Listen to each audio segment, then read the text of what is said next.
Excelentísimo señor rector de la Universidad de Jaén, ilustrísimo señor decano de la Facultad de Humanidades y Ciencias de la Educación, a quien agradezco sinceramente su invitación a ofrecer hoy esta lección magistral, vicedecano de calidad y coordinación de títulos, secretario de la facultad, equipo decanal, amigo Eduardo, estimada doctora Zunino, gracias por tu generosa presentación.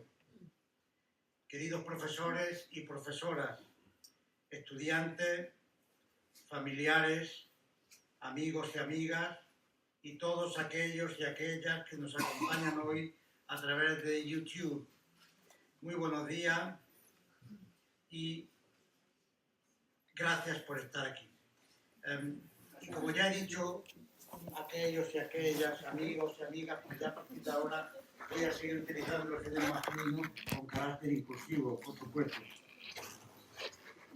Cuando el señor decano me propuso impartir la lección magistral en la celebración de la fiesta de nuestro patrón, me sentí profundamente agradecido, aunque enseguida le hice saber que, parafraseando al famoso caballero del romance inglés Sir Gawain and the Green Knight, mientras hombres y mujeres tan audaces se sientan en los bancos, yo soy el más débil, bien lo sé, y el de menor ingenio. La verdad sea dicha, la situación del caballero era más comprometida que la mía, pues Gawain se presentaba voluntario a un juego en el que podría perder la cabeza literalmente. Yo voy a hablar ante una audiencia de compañeros, colegas y amigos que de seguro sabrán disculpar mis defectos, olvidos y quizá deslices. Bueno, ya lo ha dicho la directora de mi departamento, mi querida Cinta. He dedicado los últimos 20 años de mi trayectoria investigadora a la figura de Thomas More, gran canciller de Inglaterra, amigo de Enrique VIII, pero no te fíes de tu amigo, ejecutado por alta traición. Entonces, por eso, casi de forma instintiva, pensé que hoy debería hablar de él. A fin de cuentas, es de lo que yo sé algo. Además, el juicio de la historia, en 2035 se cumplirán 5 siglos de su muerte. El juicio de la historia, como digo, ha sido en esencia favorable, resaltando su honestidad y coherencia como jurista y gran canciller de Inglaterra, algo que conviene recordar en tiempos donde escasean los ejemplos éticos en la política. More, a diferencia de Gawain y de mí, espero, sí perdió la cabeza, literalmente, por mantenerse fiel a su conciencia. Pero no voy a hablar ni de More, ni de Gawain, ni de Beowulf, sino de dos mujeres a las que he llegado por estar ambas directamente emparentadas con el primero, con Thomas More. Me refiero a Margaret, primogénita del humanista inglés, y a la hija de esta, Mary, nieta, por tanto, de Thomas More. Mi propósito es presentarles a ustedes a dos mujeres que, al margen de los círculos aristocráticos y reales, fueron las más instruidas e intelectualmente capaces de la Inglaterra del siglo XVI. En el momento histórico al que me refiero, la educación femenina estaba reservada principalmente a mujeres de la nobleza o de recursos, estando generalmente encomendada a tutores. Salvo excepciones, esta formación se centraba en habilidades domésticas y las letras básicas. Leer, aunque no tanto escribir. Las escuelas públicas no aceptaban alumnas, como regla general. El panorama no era, por tanto, especialmente animador. Erasmo de Rotterdam, príncipe de los humanistas europeos, pensaba, como casi todo el mundo, que las mujeres eran inferiores intelectualmente a los hombres y que la educación podía hacerlas vanidosas, alejándolas de sus deberes naturales o de una vida virtuosa. Todo esto cambió para Erasmo después de visitar a su amigo Thomas More.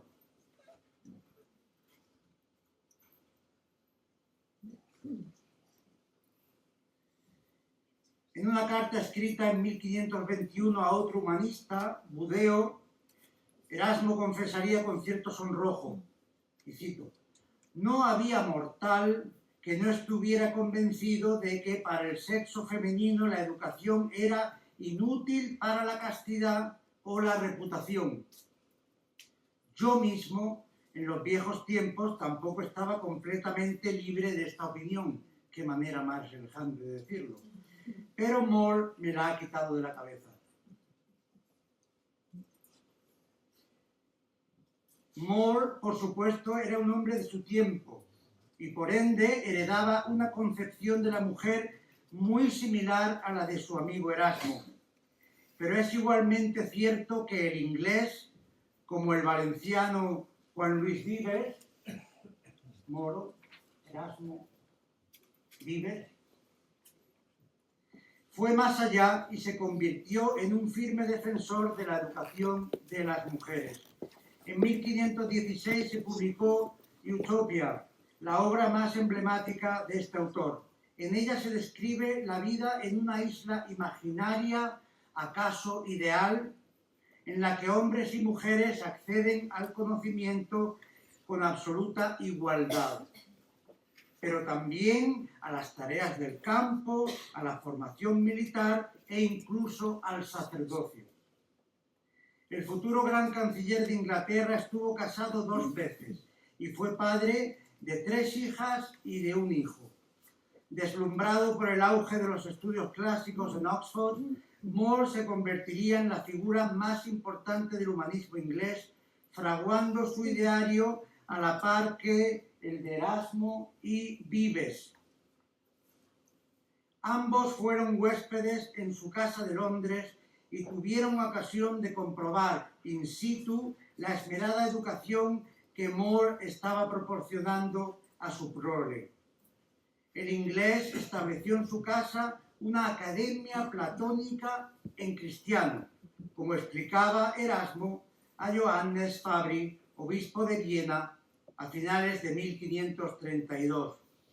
More había diseñado un currículo formativo para niños y niñas, todos por igual. Contrató a los mejores tutores que pudo encontrar y mantuvo siempre un contacto directo con ellos. Y si alguien tuvo alguna vez dudas sobre la capacidad intelectual femenina, More las disipa en la carta a uno de estos tutores, a William Gonell. Y dice More: «Tampoco creo que la cosecha se vea muy afectada si es un hombre o una mujer quien siembra el campo.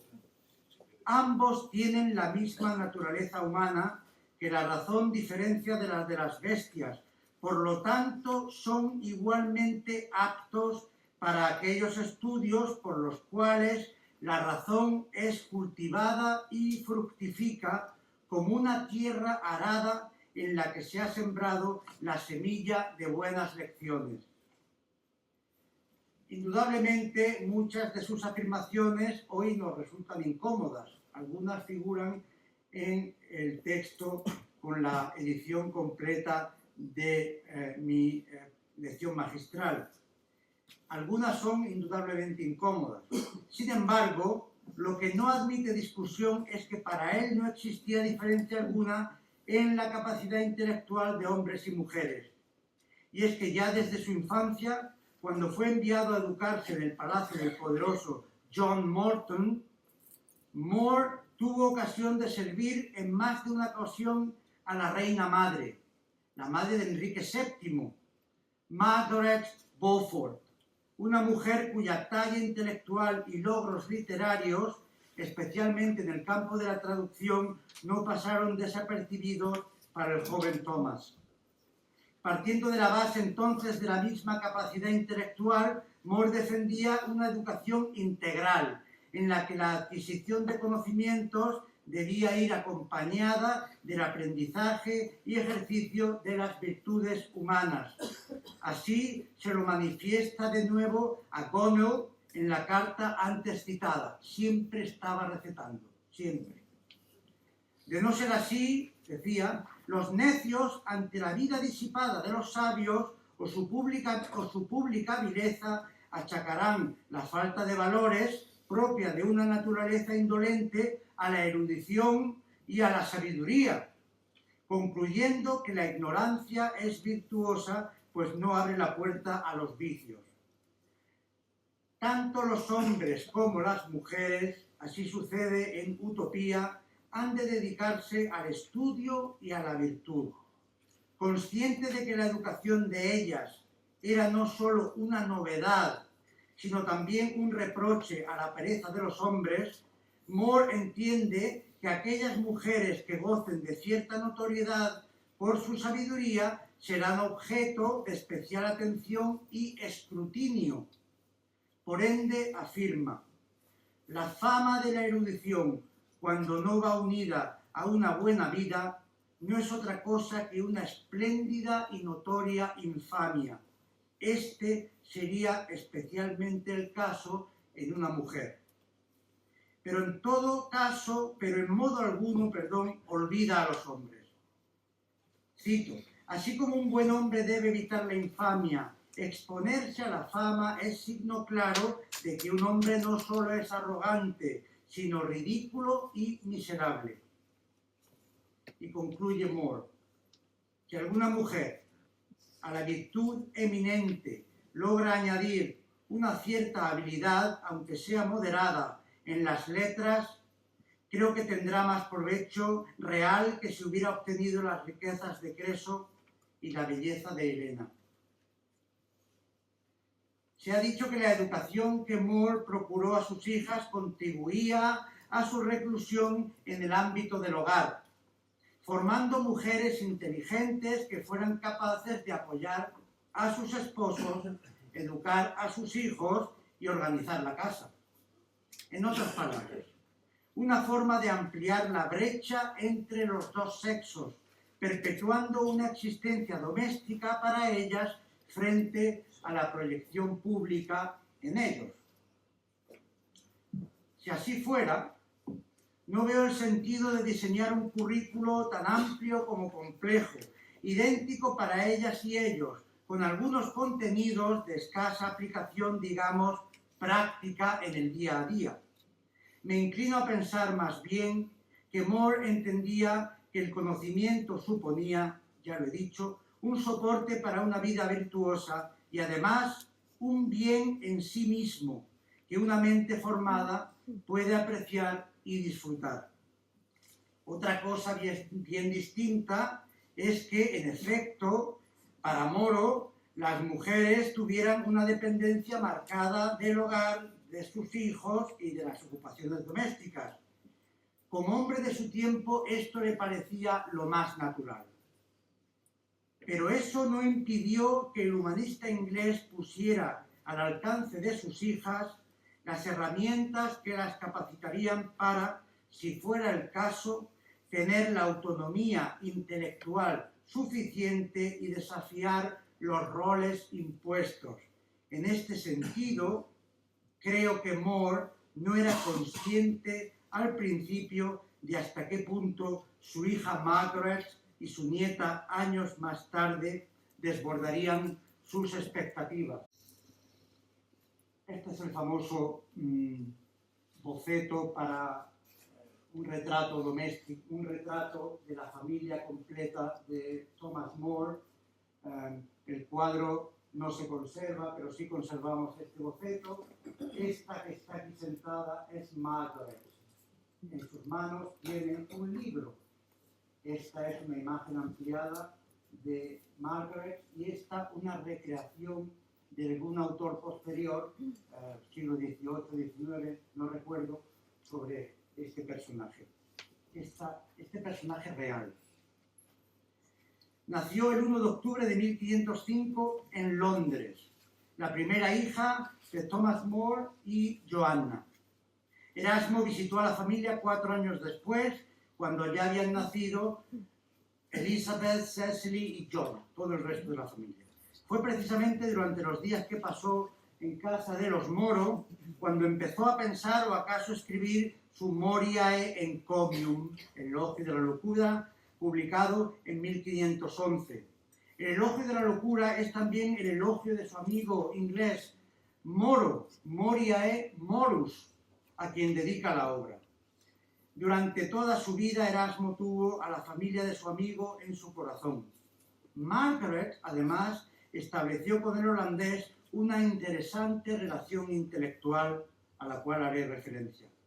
Por la residencia de la familia Moro pasaron los mejores tutores que el padre pudo permitirse, pero en todo caso, aunque ausente de su hogar por múltiples obligaciones, el padre mantenía un contacto directo con su prole, a quienes obligaba a escribirle a diario, en latín, por supuesto, así como con los tutores para que ninguno se desviara del itinerario que él tenía previsto.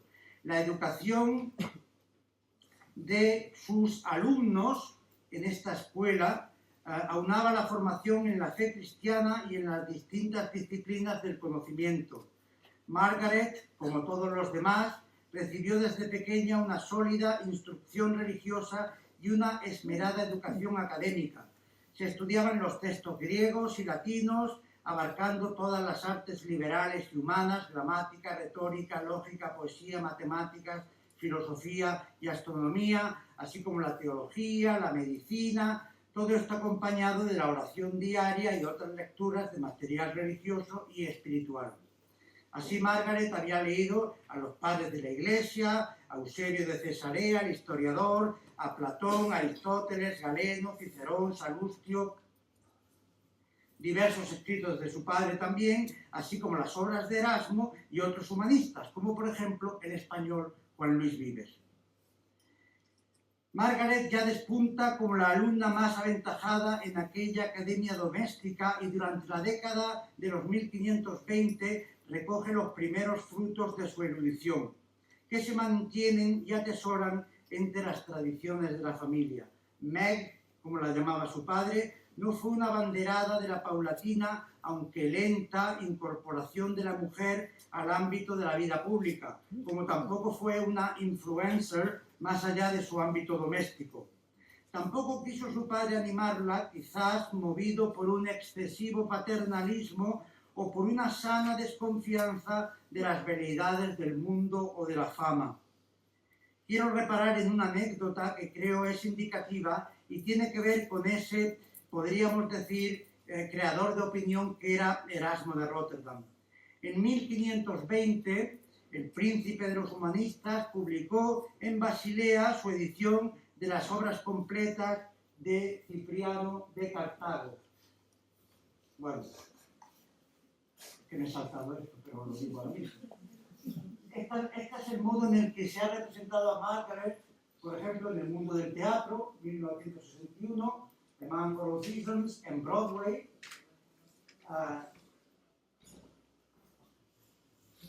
Faye Dunaway, interpretando el papel de Margaret en otra versión posterior en Broadway, la famosísima Susannah York en la famosísima película The Man for All Seasons, Un hombre para la eternidad. Para muchos esta es la cara que asociamos con Margaret. En una versión menos conocida para la televisión, dirigida y protagonizada por Charlton Heston, el de Ben-Hur, el Cid, Los 10 Mandamientos. La actriz principal es Adrienne Thomas, muy desconocida. En la serie de los Tudor aparece también esta actriz, Gemma Reeves. En la también famosísima Wolf Hall, miniserie para la televisión, Emma Hiddleston es la que interpreta el papel de Margaret Moore. Y luego tenemos hasta alguna actriz española que ha representado este papel, Sara Moraleda, en una obra de teatro conocida como Tomás Moro, Una utopía, y Mary Delgado en Thomas Vire, una película rodada en 2014. El director Antonio Cuadri me contactó y yo le dije que iba a participar en la película, pero al final me hice el tonto y... Bueno, pues esta es la edición a la que hacía referencia de San Cipriano de las obras completas. El libro llega a casa de los Moro y Margaret lo lee y enseguida se da cuenta de que hay un error.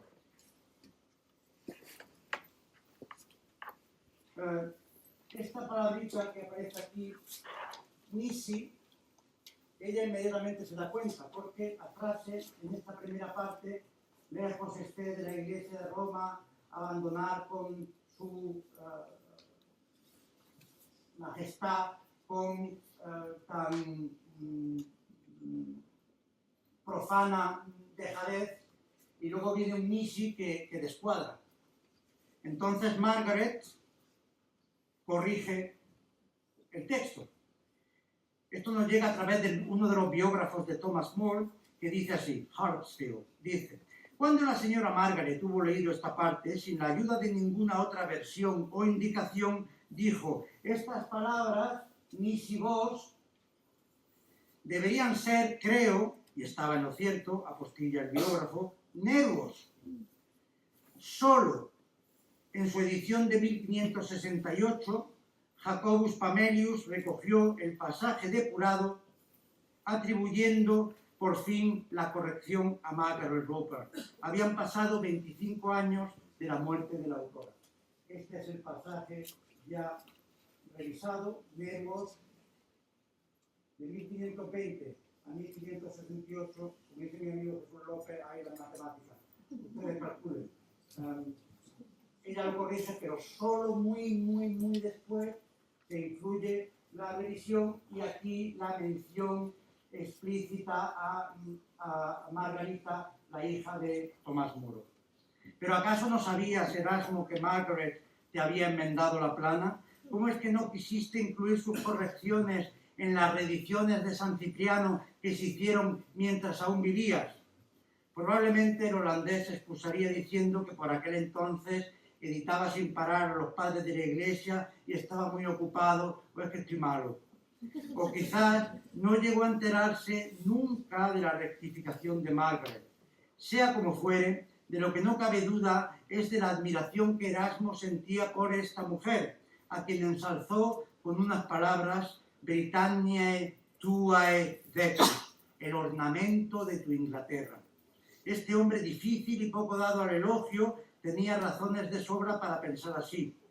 En 1523 había publicado en Basilea otra obra, la Precatio Dominica in Septem Portiones, una especie de comentario a las 7 peticiones que figuran en el Padre Nuestro en latín. Rápidamente se convirtió en un bestseller por toda Europa y Margaret lo vio y dijo: voy a traducirlo. En 1524 ya estaba en la calle el libro, y esta es la portada de la traducción al inglés del texto latino, que se llama Un tratado devoto sobre el Padre Nuestro. Estamos ante la primera escritora inglesa que, sin pertenecer a la realeza, dejaba su huella en el mundo editorial. Esta es también la primera obra de Erasmo en ser traducida al inglés, lo cual le acarreó algún que otro problema. Sin embargo, no se molesten en buscar el nombre de Margaret en ningún lugar de la portada ni dentro del libro, porque, según se lee en este frontispicio, la autora es una gentil mujer joven, virtuosa, culta, de 19 años. Richard Hare, autor del prólogo y amigo de la familia, tampoco desvela la identidad de la autora. Es obvio que para las élites del humanismo inglés no había duda sobre quién era la autora de la traducción. Y es que siempre que podía, su padre presumía de la erudición de su hija. Erasmo, ya se ha dicho, la tenía en alta estima, y el valenciano Juan Luis Vives llegó a referirse a ella como su hermana. El mismísimo Enrique VIII invitó a Margaret y a sus hermanas al Palacio de Richmond para tener una especie de debate filosófico en su presencia, por supuesto, en latín. Pero ¿qué hizo que Margaret prefiriera quedar en el anonimato? Algo que el autor del prólogo respetó. En opinión de Margaret P. Hannay, ella habla de lo que de lo que se llama la ansiedad de la ausencia. La ansiedad de la ausencia, la angustia de saltar a la arena de la creación literaria sin existir el precedente de otras mujeres escritoras que la acompañaran en su debut. Por último,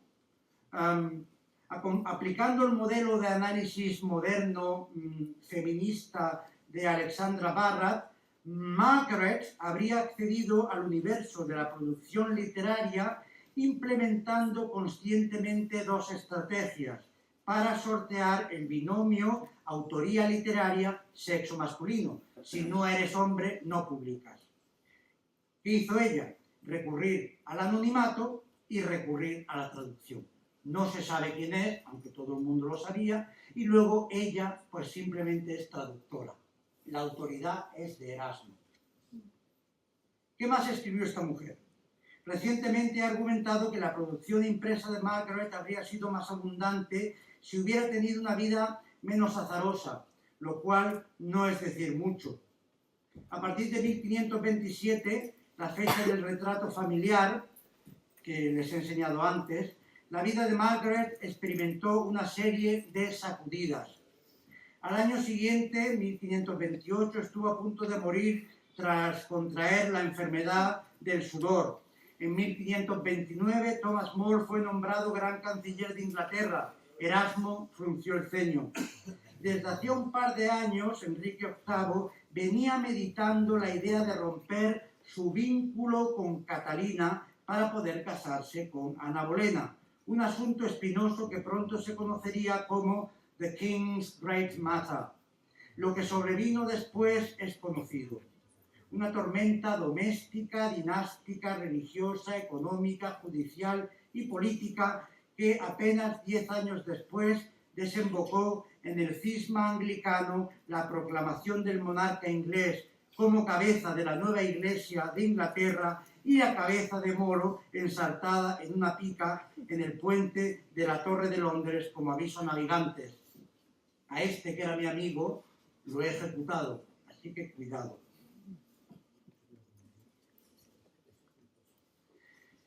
Hay una tradición familiar que dice que Margaret sobornó al guardián que estaba en la Torre de Londres custodiando la cabeza de su padre, y cuando llegó el momento de tirarla al río, dice esta tradición familiar, Margaret sobornó al guardián y se quedó con la cabeza. La verdad es que la cabeza se conserva. Si quieren ir ustedes, está en la ciudad de Canterbury, en la iglesia anglicana de St. Dunstan.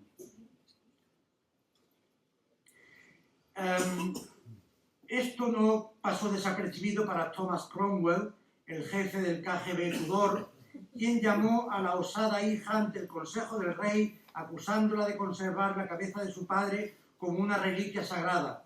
Ella respondió que había salvado la cabeza de ser devorada por los peces con la intención de enterrarla. Margaret falleció en 1554 tras ver cómo María Tudor restauraba el catolicismo en Inglaterra a sangre y fuego. Y vuelvo a mi pregunta anterior, ¿escribió más o no? En las primeras biografías de Thomas More, los autores presentaron especial atención a Margaret, poniendo en valor su pujante intelectual.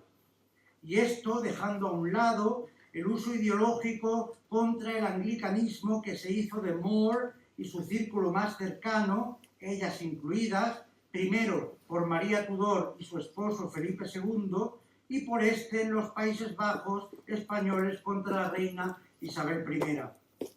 Los halagos de Erasmo o Vives no venían motivados con ninguna agenda política y son contundentes a la hora de realzar a Margaret. ¿Pero escribió más o no? En dos publicaciones recientes y usando los datos aportados por estos biógrafos, me he aventurado a hacer una especie de inventario o catálogo de todo lo que, según la evidencia disponible, salió de la pluma de esta mujer. Además de la ya referida traducción de la obra de Erasmo, se conservan 4 cartas de Margaret que, en cierto sentido, pueden ser consideradas como publicaciones. Ya saben ustedes que el género epistolar en la Edad Moderna era, bajo la forma de una conversación privada, podía o no publicarse. Mi hija Alba, que quizá me esté viendo, cuando era pequeña yo estaba escribiendo la biografía de Margaret y la traducción de estas 4 cartas al castellano y me decía muy pequeña, papá, ¿pero cuántas cartas escribió Margarita? Digo, 4, hija mía. Dice, papá, ¿y para 4 cartas? ¿Pero qué tiempo escribiendo? Pero claro, yo le decía a mi hija, hubo más cartas, por supuesto, pero no se han conservado. Se sabe porque en el epistolario amplísimo de Thomas More y de Erasmo de Rotterdam se hace referencia en aquella carta que me mandaste y que no se conserva. Tenemos también unos versos de carácter religioso atribuidos a esta mujer, a Margaret, escritos a mano en la página de cortesía de un libro que estuvo en el poder de Thomas More en sus últimos días en la Torre de Londres, una anotación manuscrita de su hija. Sin duda alguna, Margaret escribió mucho más de lo que nos ha llegado. El testimonio de Stapleton, otro biógrafo de su padre, es contundente a la hora de afirmar esto. Escribió, dice él, con gran elocuencia, prosa y verso, tanto en griego, ojo, en griego como en latín. 2 discursos en latín escritos como ejercicio que yo he visto. Otro discurso escrito primero en inglés, fue traducido al latín, tanto por el padre como la hija. Y termina diciendo Stapleton, y esto no se lo vamos a perdonar nunca, si no fuera porque temo ser tedioso y desviarme demasiado de la tarea que he emprendido al escribir la vida de More, el objetivo era hablar de Thomas More, no de la hija, imprimiría los discursos de Margarita. No lo hizo. Esta es la imagen más conocida de la hija de Thomas More. Según se especifica aquí, tiene 30 años de edad. Debió posar para Holbein, el joven, el pintor alemán, el que también había hecho el boceto y el cuadro de la familia. Debió posar para Holbein en torno a la ejecución de su padre. Seguro antes, nunca después. Pero solo 8 años después de aparecer en el retrato de la familia, en el boceto que antes les he mostrado, Margaret está claramente desmejorada. Tanto que se ha dicho que parece 10 años mayor de lo que realmente era. Esto es algo que da cuenta del sufrimiento experimentado desde el encarcelamiento de su padre.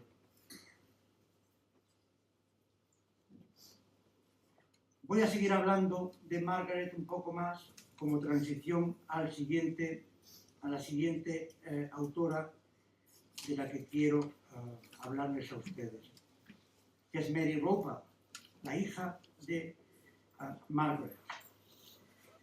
Margaret se casó con William Roper el 2 de julio de 1521, la pareja tuvo 2 hijos y 3 niñas, y a finales de 1523 Margaret dio a luz por primera vez. Unos días antes su padre bromeaba con ella sobre el sexo de la criatura. Fijaos lo que dice Moro. Que Dios y la bendita Virgen te concedan felizmente y con seguridad aumentar tu familia con un pequeño que sea como su madre en todo, excepto en su sexo. Pero que sea una niña, sin dudarlo un segundo, siempre que compense la inferioridad de su sexo por su celo en imitar la virtud y la erudición de su madre.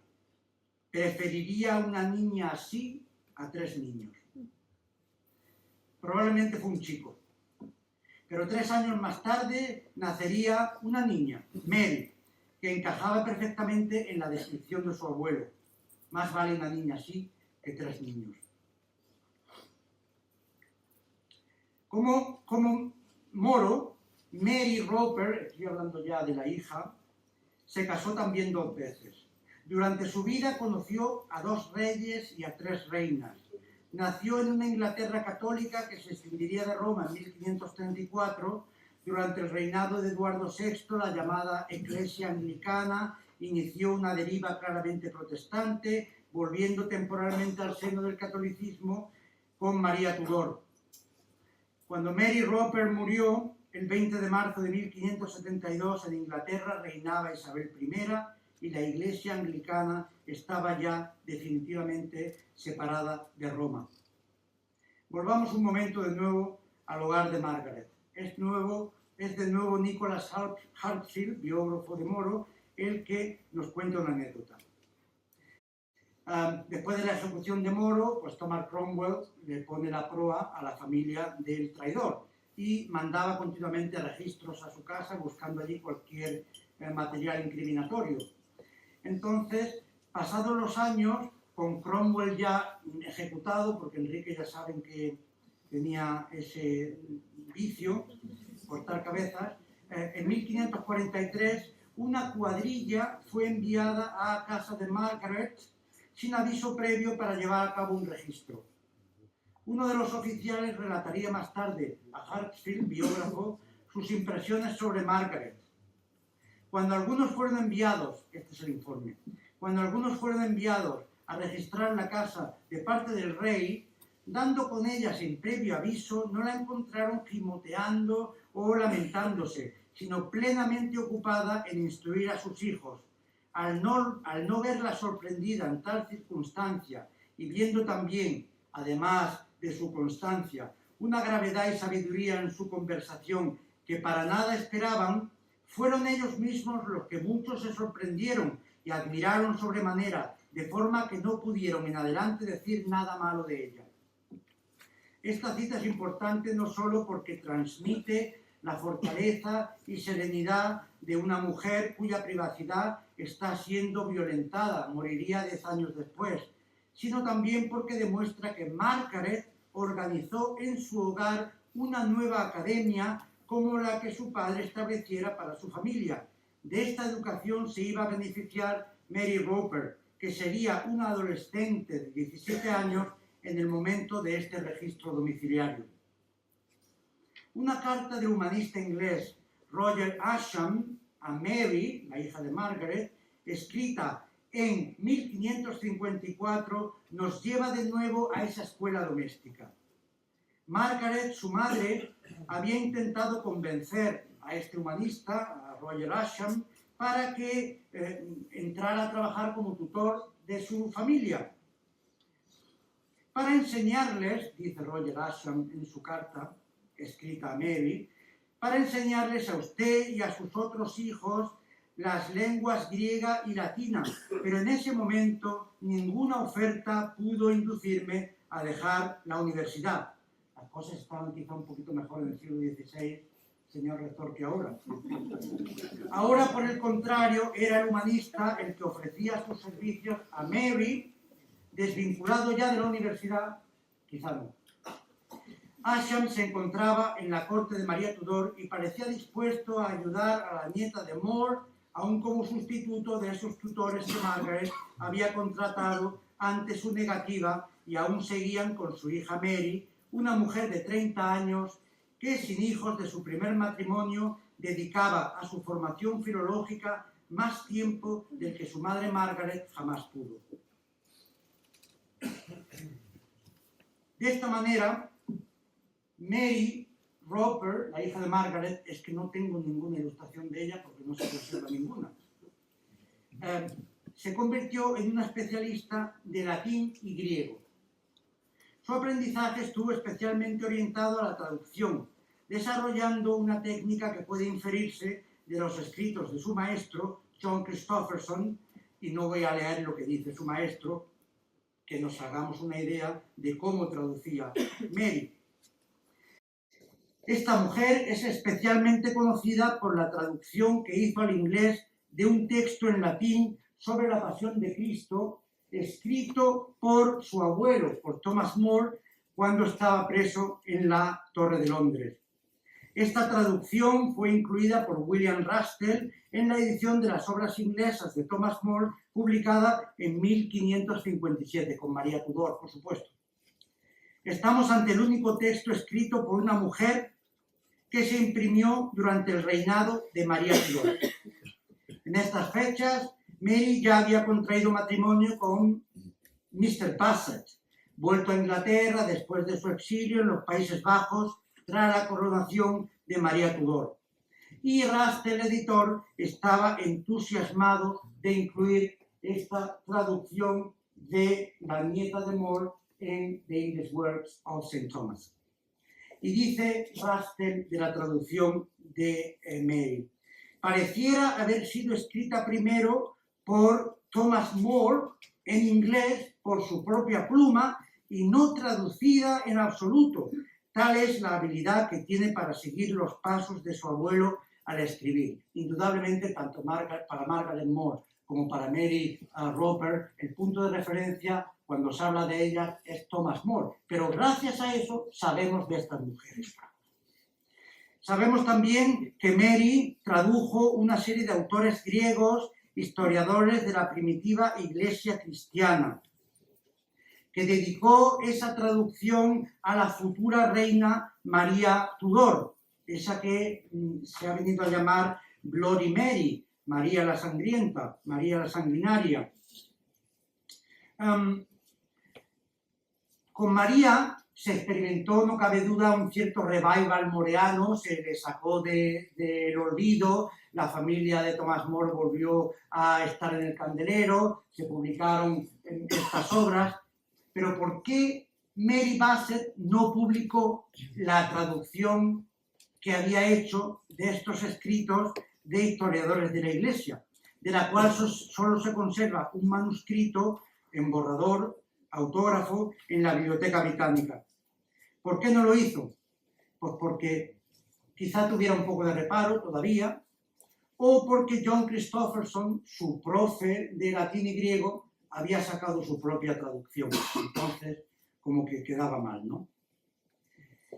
Del mismo modo que la ejecución de Thomas More tuvo consecuencias devastadoras para la conservación de los escritos de su madre, Margaret, en el caso de Mary Roper, la coronación de Isabel I en 1558 supuso que el lustro católico de María I se percibiera como un paréntesis a olvidar en el desarrollo natural de esa Inglaterra iniciada por Enrique y que su hijo había continuado. Con Isabel muchos católicos volvieron a exiliarse a los Países Bajos españoles, entre ellos gentes del círculo íntimo de Thomas More. Poco sabemos más de ella. Esta es el semblante que la inteligencia artificial da a Mary Bassett. Le he dicho a AI, a ChatGPT o a Gemini, por favor, sácame una imagen de Mary Bassett que se parezca a su padre y a su madre. Y esto es lo que ha sacado. He puesto aquí dos versiones para que la tengan ustedes en el recuerdo. Afortunadamente, desde principios del siglo XXI se vienen publicando una serie de trabajos que se centran en esta mujer humanista y en su padre. Sin duda queda mucho por decir sobre la hija de Margaret More. Voy a terminar.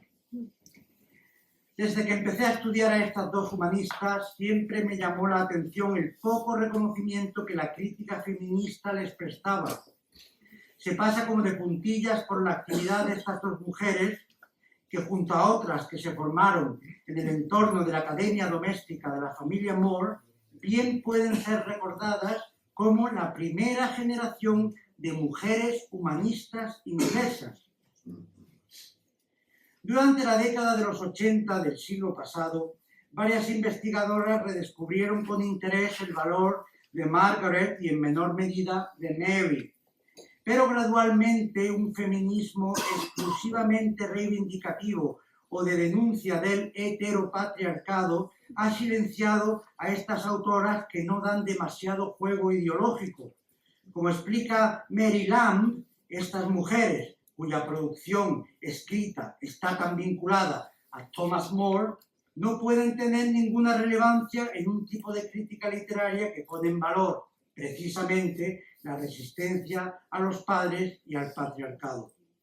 Afortunadamente, la celebración en 2024 del 5º centenario de la publicación de la traducción de Erasmo hecha por Margaret, ha promovido la publicación de 2 monografías que muy bien pueden marcar las líneas maestras de la investigación sobre estas 2 humanistas de cara al futuro.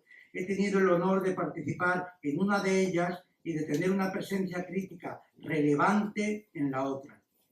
No puedo concluir sin hacer referencia a las humanidades digitales, con el novedoso y atractivo panorama que abren en el estudio de las obras de Margaret y Mary, la aplicación de herramientas, métodos y perspectivas digitales en la investigación, análisis e interpretación de los textos de madre e hija pueden detectar similitudes en el estilo literario de ambas, en sus técnicas y modos de traducir, sin olvidar, por supuesto, aquellos aspectos que las diferencian. Es interesante destacar que además de las obras ya citadas, se conservan manuscritos autógrafos de ambas. La aplicación de las técnicas digitales a estos manuscritos garantiza su preservación y facilitaría el acceso a estos textos al público en general. En este sentido, quiero mencionar a la doctora Urenia Asensio, pionera en nuestro departamento de Filología Inglesa en este campo de estudio, que ha establecido un sólido vínculo con 2 profesoras de la Northeastern University, Boston, Julia Flanders y Sarah Connell, directora y directora asociada del Women Writers Project. Margaret Moore, Mary Roper y tantas mujeres escritoras fueron hijas, esposas, madres, solteras, viudas, etc. Además, se dedicaron a formarse y a formar a los suyos, demostrando una capacidad intelectual que en no pocas ocasiones despertó la admiración de sus congéneres. Recibieron, como las mujeres en la ínsula ficticia de Utopía, la misma educación integral de los hombres.